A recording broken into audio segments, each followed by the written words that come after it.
Hello everyone, how's it going? Billy Ballgame here, back with another video. Today's video, I want to do a Christmas recap of Christmas gifts that I received that are either YouTube or baseball card collecting related. And I'm also going to give kind of a goals or my plan for 2024. So first off, I'd like to start with this t-shirt that I'm wearing right here. My wife picked this up for me from Scott, Reindeer Studios website. I was poking around on it a few weeks ago because I always like to see, what kind of artwork he's got on there and what kind of t-shirts he's got on there. So I thought this shirt was super cool.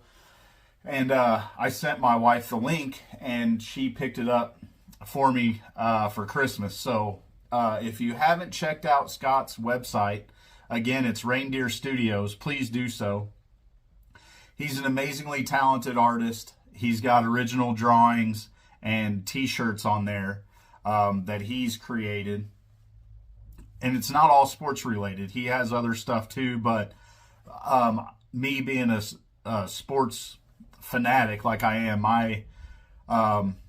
my favorite stuff on his website is all of his sports stuff. And he's just an awesome guy and an awesome guy within the YouTube community. So if you can, please go over, check out his website and show Scott some support. Just one of the all-time great dudes in YouTube. So that's that for the t-shirt. Now I want to start off showing you some of the gifts that I got from Mrs. Ballgame. Hang on, I'm going to flip this around. I'll be right back with you.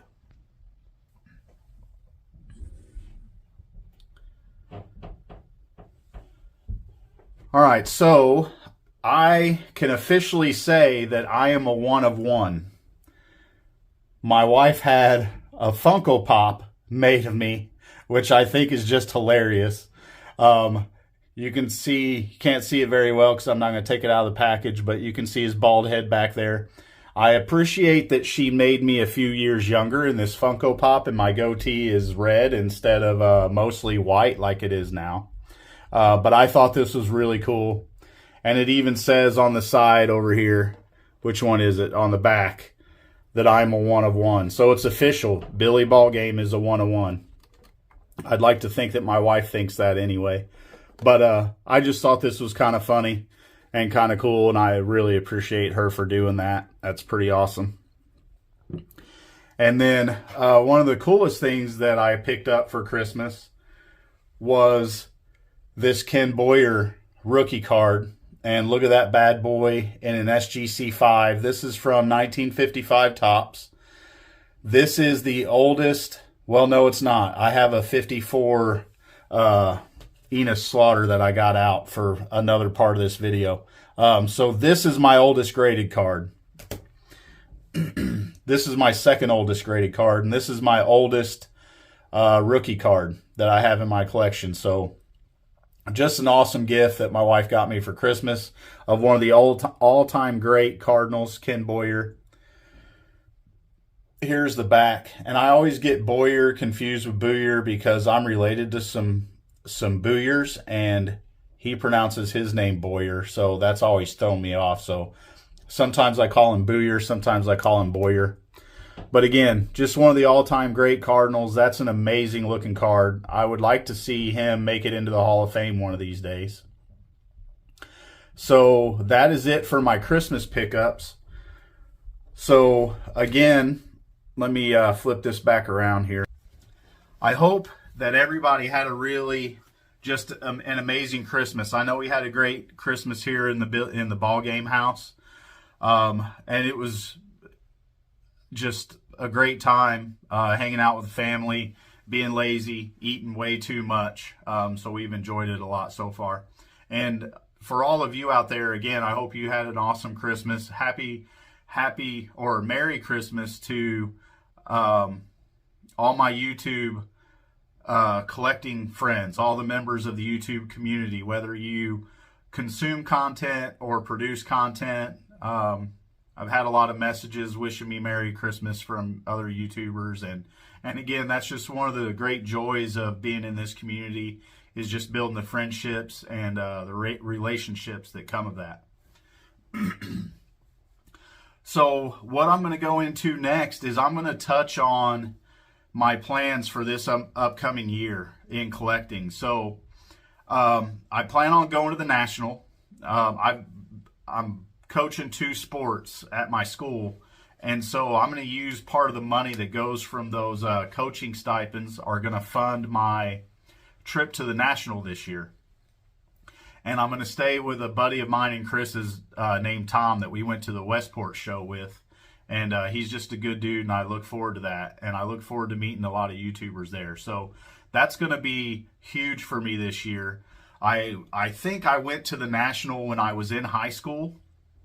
I believe it was at the Cervantes Convention Center, or one of those convention centers in St. Louis. But again, I was in high school. I probably had $20 to go with. So to me, that doesn't really count. So this will be really my first modern, as an adult, National, and I'm really looking forward to that. So I've got a list of cards that I've got in mind that I want to pick up there. So aside from the National, because really that's going to be separate from my regular monthly budget, that's just extra money that I'm squirreling away just to fund the National. So with my regular monthly budget, I have a few things that I'm going to focus on. So, of course, I'm always looking for Hall of Famers, rookie cards, when I can find them within my budget. Of course, my primary focus is on the 1960 top set. And like I said in my last update on that set, I'm about halfway through. I think I'm 48%, something like that. But I crunched the numbers this morning. So what it looks like is I have 21 Hall of Famers left. And then I have some stars that I want to get graded. So 21 Hall of Famers and graded cards I need to pick up. And then a handful of stars. Kurt Flood, Vada Pinson, Roger Maris, Hank Bauer. Just some of those guys that aren't Hall of Famers, but they're in the Hall of Very Good, that I would consider stars. I want to pick those cards up graded also. And I didn't add those into my tallies, but what I'm tracking is the total value of the Hall of Famers that I have left for the 60 set is between $1,500 and $2,000. So I'm probably not going to finish this set this year. But I'm going to work on it really hard, because 6 of those cards are worth $100 or more. And so that would be Hank Aaron's regular card is probably the most expensive that I have left that I need. And his All-Star, Sandy Koufax, Willie Mays All-Star. I think Ernie Banks and Yogi Berra are right around the $100 range. So some of those bigger cards, they're not super expensive. So most of those I could get in 1 month's budget and just start knocking those out. And then once I get the more than $100 cards knocked out, like most of them are worth between $20 and $50. Some of them aren't really that expensive at all. Whitey Ford and Eddie Matthews, some of those guys. So I really want to start focusing on the 60 set this upcoming year and just get as far into that as I can and get as many of those bigger cards knocked out. And then also here recently, I came up with another idea of something that I want to start working on. And this may not happen this year, but part of it ties into the National. So as a Cardinals fan, there are 17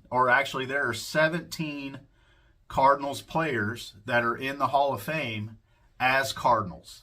So on their plaque, it has them in a Cardinals hat. They're Cardinals in the Hall of Fame. There's 17 of those guys. A lot of them, guys like Ozzie Smith and the more recent guys, I have their cards. But some of them that were pre-war players most of them, well, all of them, I don't own any of their cards. So there are 10 of those guys that I want to start buying cards of. So that's Jim Bottomley. And I think he has a 33 Gaudy. There's Dizzy Dean, who definitely has a 33 Gaudy, and that's a great looking card. Frankie Fritsch has a 33 Gaudy. Chick Hafey, I believe, does too. Jesse Haynes. Rogers Hornsby definitely has a 33 Gaudy, and that's going to be one of my bigger pickups at the National this year, I hope. Ducky Medwick. Johnny Mize. Billy Southworth. And Enos Slaughter. So like I said, I have an Enos Slaughter in a 54 Bowman in a 3 that I've had for a while, that I bought kind of during the peak of the pandemic. But I want to upgrade this one. So I might get an older one, or I might get his rookie card. So we'll just see. But I wanted a better Enos Slaughter to add to the collection to represent that group of Cardinals Hall of Famers.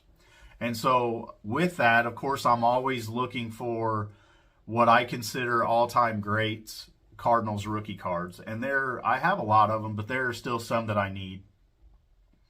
So I've got a lot planned this year, and I really hope that I can get a big chunk of this 60 top set knocked out, a lot of the bigger cards and Hall of Famers anyway. And then once I get that done, I would like to shift focus into some of those Cardinal Hall of Famer cards. Just to me, they're awesome cards. I've always loved the 33 Gaudy set. I have a handful of them that I think I've talked about it before on my channel, that I got back when I was in high school. I've got a Lloyd Wayner, I think it is, or is it yeah, Lloyd Wayner. So 33 Gaudy Lloyd Wayner. I've got half of a Rogers Hornsby because they just got chewed up by mice in this old house that my uncle and I went into. So I would like to get those.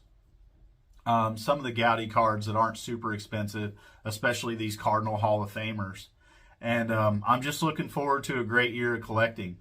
I'm fortunate that I have the budget that I do to collect with at $200 a month, and that's really what my focus on is within my collection, is just what can I do, how can I maximize my bang for my buck with $200 a month. And so, you know, most of these cards that I have in my collection have come off of a $200 a month budget. Now, sometimes I've gone a little bit outside of that with my 62 Lou Brock rookie, but not very often. Most of the time, if it's more than a $200 card, then I just save up my allowance for that month and then combine it with the following month, or however it breaks down, until I can pick up a certain card that I'm looking for. So coming up, I'm going to do a top 25 countdown in my collection for my 1 year anniversary. But I just wanted to go over kind of my upcoming plans for this year, and I've talked a lot on this video, and it's longer than I had intended it to be, but there's a lot on my mind, a lot that I want to collect, just because, again, whenever I got into this, whenever I switched from, you know, a focus on hockey to a focus in baseball, I had 4 graded cards in my collection in 2018 or 19, whenever it was. And the first card I bought graded since I got back into it was a Paul Goldschmidt rookie in 2019, I think. So he would have been my 5th graded card. And now I have 170. And I've got what I think are some really cool cards. So I just have to be patient. There are a whole lot of cards out there that I want, but I can't buy them all at once. It'd be great if I had a couple $1 million that I could just go run out right now and buy every card that I want, and then just sit there and look at them every month. But if I did that, there would probably still be more cards that I would find that I want. So this makes me have to be intentional about my money, and it makes me have to slow down and focus and buy cards that are important that means something to me within the hobby, instead of just running out and going and buying anything just because I can afford it. So anyway, I've rambled on long enough. I'm going to go ahead and wrap this up. Again, I appreciate everybody's support. I'm so happy to be part of the YouTube collecting community, and I'm so grateful for the friendships and relationships that have developed through that. And again, Merry Christmas to you all. I hope you had an amazing Christmas, and I hope your New Year is just as better. And that will wrap it up. And real quick before I go, I want to thank Chris from Missouri once again. He's just been such an awesome dude. I really appreciate his friendship. Since him and I have become friends, it's just, he's a great dude, and I can't tell you enough about how much I appreciate him. So that's going to do it. I'm going to go ahead and wrap it up with that. So again, thanks for your support. And if you haven't already, please like this video and subscribe to the channel, and that'll do it. So until the next time, I'll talk to you later.